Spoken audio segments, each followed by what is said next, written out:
बिस्मिल्लाहिर्रहमानिर्रहीम। अस्सलाम वालेकुम viewers, welcome to my channel और मैं हूं मुनज़्ज़ा वकार। आज मैं आपके साथ इमली की खट्टी मीठी सी चटनी की रेसिपी शेयर करूंगी। इस चटनी को आप आसानी से 2 से 3 महीने तक स्टोर कर सकते हैं फ्रिज में। रोज़ाना इस चटनी का इस्तेमाल होगा रमज़ानुल मुबारक में। अगर आपको खाने हो दही भल्ले तब भी हम इस चटनी का इस्तेमाल करेंगे, क्योंकि इसके बगैर दही भल्ले कंप्लीट बिल्कुल भी नहीं। या आपको बनानी हो चना चाट तो उसमें भी हम ये इमली की चटनी का इस्तेमाल करेंगे, तो बहुत ही मज़े की ये बनेगी। और इसके अलावा आप समोसे, पकोड़े, कचौरी सभी के साथ आप केचप की जगह इस चटनी का इस्तेमाल करें तो मज़ा आ जाएगा। या अगर आपको बनानी हो फ्रूट चाट भी तो उसमें भी इस चटनी का इस्तेमाल होगा। तो चलिए जल्दी से रेसिपी देख लेते हैं। यहाँ पर है व्यूवर्स मेरे पास 100 ग्राम इमली। सबसे पहले आपने 1 गिलास पानी में उसको भिगो के रख देना है सिर्फ 10 मिनट के लिए। आप अपने हिसाब से चटनी बना सकते हैं, जितनी आपको चाहिए आप उतनी मिकदार में बना सकते हैं। 10 मिनट के बाद हम अच्छी तरह हाथों की मदद से इसको मसल मसल के गुठलियाँ अलग कर लेंगे और इसका पल्प रह जाएगा। अब मैंने पैन में डाला है 1 टीस्पून सफ़ेद ज़ीरा, जिसको कि हम थोड़ा सा रोस्ट कर लेंगे।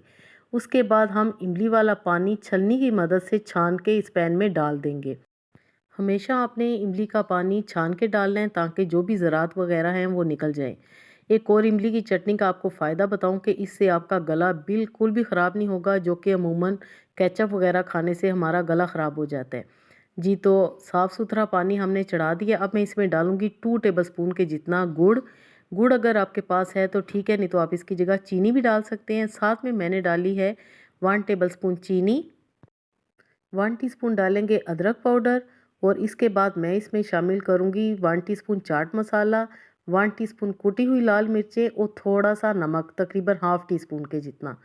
अच्छी तरह मिक्स करेंगे और चटनी को खुद ही गाढ़ा होने देंगे। ना ही हमने इसमें कोई कॉर्नफ्लोर वगैरह का इस्तेमाल करना है और ना ही किसी और केमिकल का। एज़ इट इज़ हम चटनी को इसी तरह गाढ़ा होने देंगे। ये आप ये देख सकते हैं कि चटनी का कितना खूबसूरत सा कलर आया है। हमने कोई इसमें आर्टिफिशियल कलर ऐड नहीं किया, ना ही कोई केमिकल ऐड की है।